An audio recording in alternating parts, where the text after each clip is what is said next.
I was so stoked to drink this. Yeah, the fridge is empty anyway. So Sean, congratulations on the win. As you said, many people doubting you. You said you doubted yourself. Talk to us about the fight, your performance, and frankly, how happy you are to get the victory. Oh, man. All fights, I love fighting, but, yeah, it was good. It was good. I had a good time. It was fun. I talk a lot of shit, so when you talk a lot of shit and you lose, it hurts way more. So, well, I was going to ask that. Look, you did talk a lot of shit, but yeah, I did talk a lot of shit. Yeah, and you apologised for it too afterwards, which was very big of you. But you talked a lot. Does that apply pressure to you when you're warming up in the back? Do you start thinking man, I really painted myself in a corner here? Not just because you spoke some shit, but the level of shit you spoke. I don't give a fuck, man. It's like, I sell fights. I mean, look at the UFC, how fucking boring it is. Really, the UFC is so fucking boring. I didn't even know half the, other than Alex, and Alex doesn't even talk. He's just big and scary. That guy just knocks everybody out. But, other than Alex, it's just fucking boring, dude. This might be a bit of a weird question, but because, you went through 5 rounds together and stuff like that, were you kind of happy that Khamzat was willing to squash the beef with you too? Yeah, no, again, you guys, I go fucking so hard, everybody. And there's always truth to what I say, and there's always, there's always truth to what I say. But at the end of the day, man, all the hate's out of me. I need the hate battery recharged, so I need a couple of days. But funny story, you guys want to hear something funny? Please. So on Tuesday, I'm sparring Johnny, that motherfucker, the PFL champ. And I'm at Polino's gym, Cruz's gym, and he fucking shoots on me, and I hit his brick-ass wall, and I separated my shoulder. So I had a grade 1 AC joint separation on Tuesday, and I remember laying in bed on Tuesday night. I'm sure Chris has a video of me slamming the fucking shoulder, dude. Get some better pads. And I'm laying there. I can't lay on my left side. I'm like, you're such a fucking idiot. You are such a fucking idiot. So in the back, I'd normally like to get better warm-ups, but I didn't want to warm up and throw my shoulder out. The entire time, you're a fucking moron. Yeah. But I'm assuming next time you're still going to spar on fire. Oh, yeah, no, I'm just going to fucking find a cage, goddamn Cruz, that brick-ass wall, the gym you have. You said that you were going to be the one guy who could beat this guy, that when he grappled with you, you'd keep him moving and he would get tired. In the second round, it looked like he had a complete dump and he sort of fell forward. You stuffed him very well. Were you surprised about how he got back into the fight? No, again, he's a fucking savage, you guys. I was hitting him with shots, look how swollen my hand's swollen. And he would just fucking eat it and come forward. The guy was a savage, and he was willing to fucking die for what he wanted. He's a fucking savage. Yeah. How do you rank this one to the Izzy win, right? Both of them. I don't give a fuck, dude. At the end of the day, man, sometimes I'm bleeding all over everything. I don't give a fuck, dude. It's a fucking belt. It means jack all fucking nothing, dude. And this is the problem with the world that we live in. You guys are always just chasing titles that men make, men will give you a title oh, I'm a CEO, I'm a CFO. Dude, no one gives a fuck, bro. It's a title. It's not real, And I've been saying it. The biggest superpower in life is gratitude, right?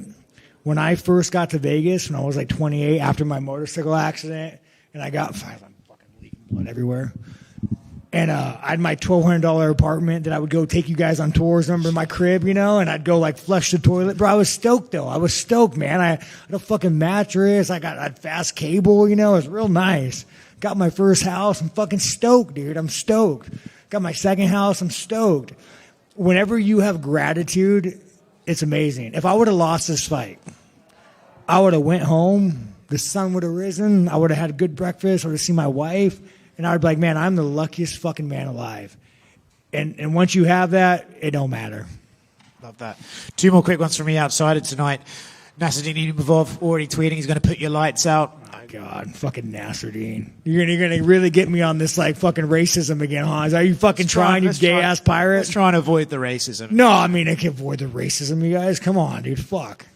Well, speaking of actually your trash talk, I'd like to know who you think you are in saying that Josh Hockett's going too far.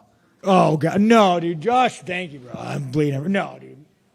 Bro, Josh, you've already, you're a savage, dog. You went out and fucking died, dude. You don't got to be the Mexican Jedi anymore, But, man, fucking hell yeah, dude. You're on the White House card. You're making money. People talk about you.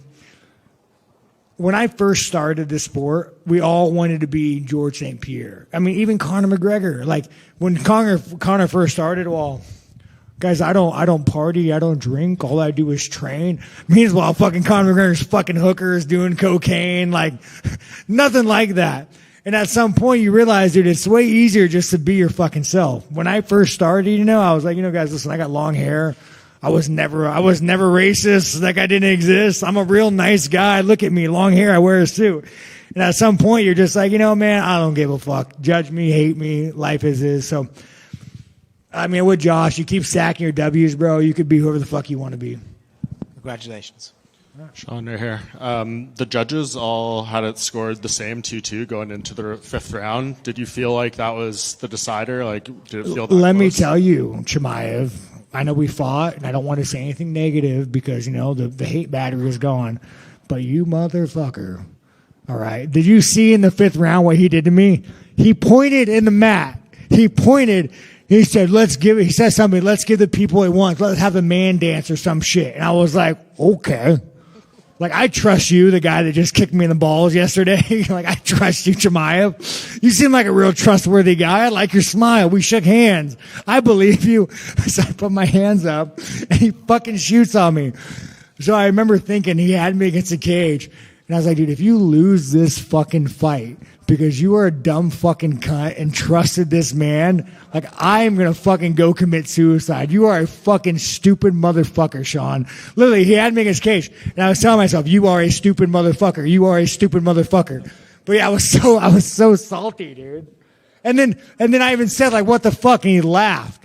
I'm like, that's not cool, dude. That's not cool. No, you can't tell a man you're going to do the man dance and then shoot a double A. That's not right. There's fucking ethics and codes. Well, no, you felt out very strongly that he missed weight for the fight. Dana White said anyone who believes that, is an idiot when he was just in here. Okay, did we you guys, show of hands, who thinks he missed weight? That fucking scalp, ding, ding, ding, ding, ding, ding, ding, ding, ding, ding, ding. He 1,000% missed weight. We had a guy from my camp was watching him get on the check scale. When he stepped on, his whole camp said, fuck. And they dragged him up because he's run out of time.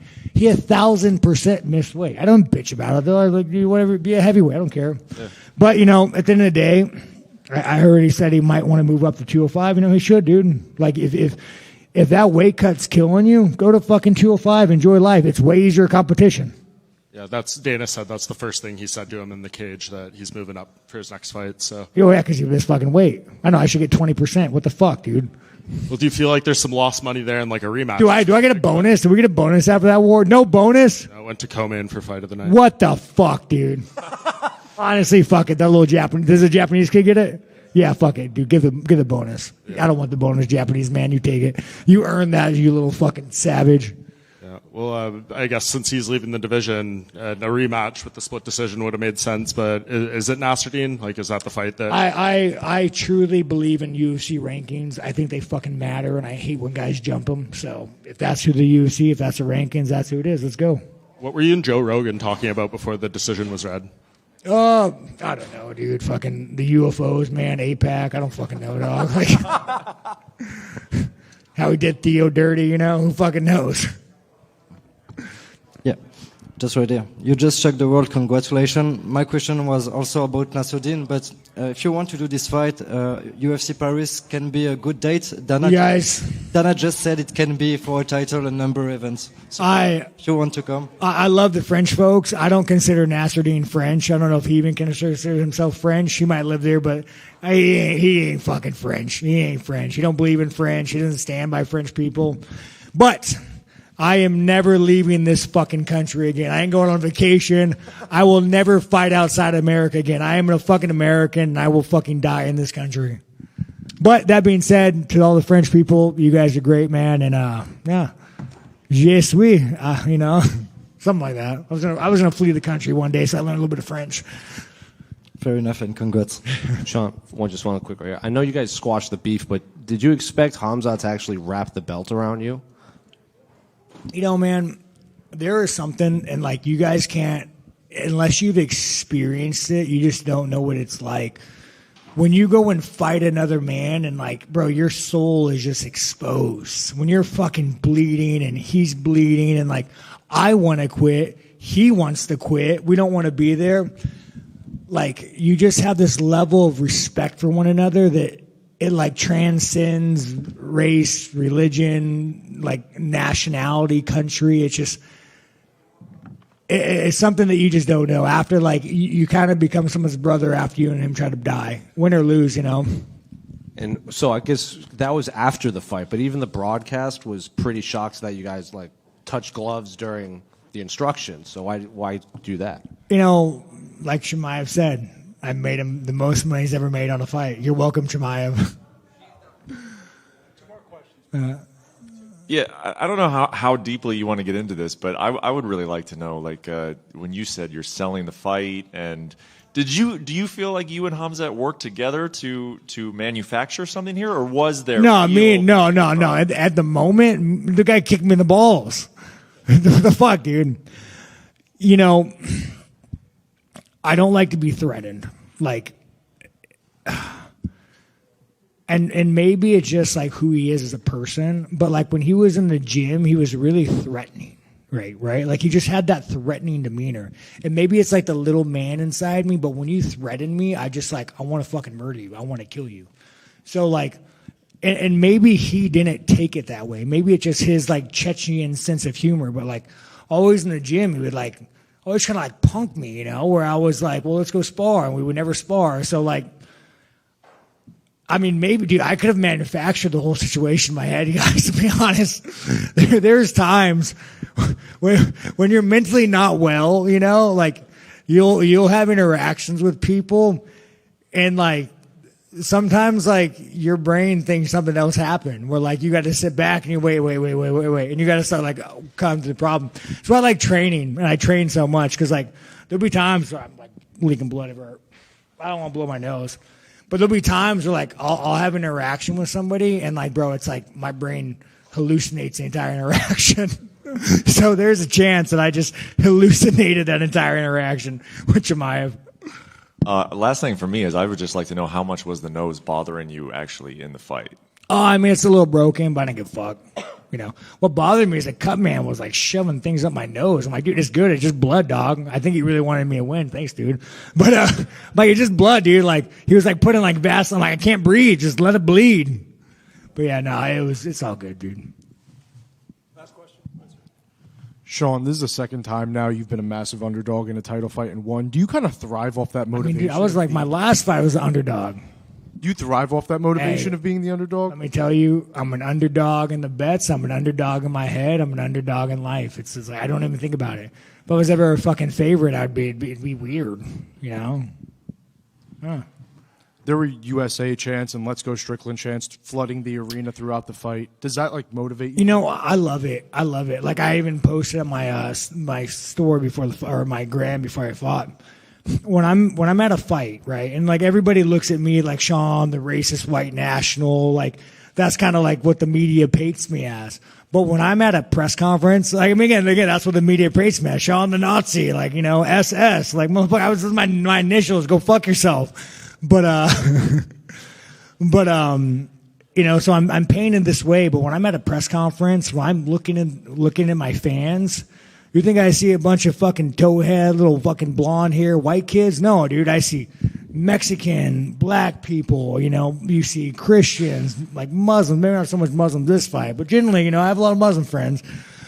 But I see like so many non-white people looking back at me, and I'm like, it's crazy because like I'm representing these guys and I love it. And what I love about UFC in America, there is no you're white, I'm black, you're brown. Like, there's none of that. It's like, we are fucking Americans. You're my guy. Like, I want you to win for us. And the level of unity that I see, especially with the UFC and American, like, greatest country in the world. Greatest country in the world. And, like, you know, unity is like, I mean, these politicians, you know, left, right, fucking, probably all they try to do is, like, divide. And, like, well, motherfuckers don't realize that there is no left, right. It's you either have money or you fucking don't. You either have money, you fucking don't. And it's like, it's just really great to look at in the audience and just see like, man, like I'm representing the fucking Americans, and I love it, man. I fucking love it. Yeah, just to back up that point, I had friends of all races texting me that they were very happy that you won tonight. So yeah, no, again, it's and honestly, it means a lot to me because I do have a really colorful past. I mean, I've been kicked out of school for hate crime. Like, I got a real colorful past. So, like, as I move forward and, like, you know, I get accepted by all Americans, I'm like, fuck yeah, you guys. I always say that, you know, I've always been the bad guy who wanted to be a good guy. And I've always wanted to be the good guy. But, you know, teachers, courts, you're always told you're a fucking piece of shit. You are a bad guy. Like I said, my 7th grade teacher, Miss fucking Wajda, or 8th grade teacher. Sean, they build prisons for people like you. So eventually you're like, dude, I'm just a bad guy. I'm a piece of shit. But like through fighting, man, you guys know, I go to a gas station, some guy shakes my hand and like says, hell yeah, you're Sean Strickland. Like through fighting, I've really discovered self-worth. And I've never had that, and I would never have had that if it wasn't for fighters. But yeah, all right, let's stop being fucking bunch of faggots here, guys. Sorry, Sean. Might make you try to get a little sentimental here too, but you did walk in here saying that you got into the sport wanting to be like George St. Pierre, and he was cage side tonight watching you have this fight. Like, does a moment like that, as Sean the fighter, mean something to have this moment in front of the guy who got you into the sport? Cocking up blood. Yeah. I think I broke my nose. No, like George St. Pierre is a fucking legend. And you want to talk about someone who has like low self-esteem. I mean, every fight, that guy never wanted to fight. I mean, I heard stories of him wanting like not to like an earthquake to happen to the fight, and he would go in there and sack up and be one of the greatest fighters in the world. George St. Pierre is a legend. I remember my first fight in Houston. I told him my first fight ever in the UFC. I told him, I was like, man, like, I'm such a fan, like, blah, blah, blah, you know, me being a little fucking fanboy. And he said to me, well, hey, Sean, now I'm watching you fight. And that was fucking my first fight in the UFC. He told me, Sean, now I'm watching you fight. And that's awesome, you know. But that being said, he was the icon. We all wanted to be George St. Pierre. We all wanted the fucking Nike money. We all wanted the sweatshop money. But in the day, dude, like, I'm not George St. Pierre. I'm a white trash motherfucker, dude, and I say a lot of off-color shit, and let's go, monster. That's good. All right, guys. Hey, anyways, man, I appreciate you guys. Let the hate battery recharge. I'll give you some better interviews later.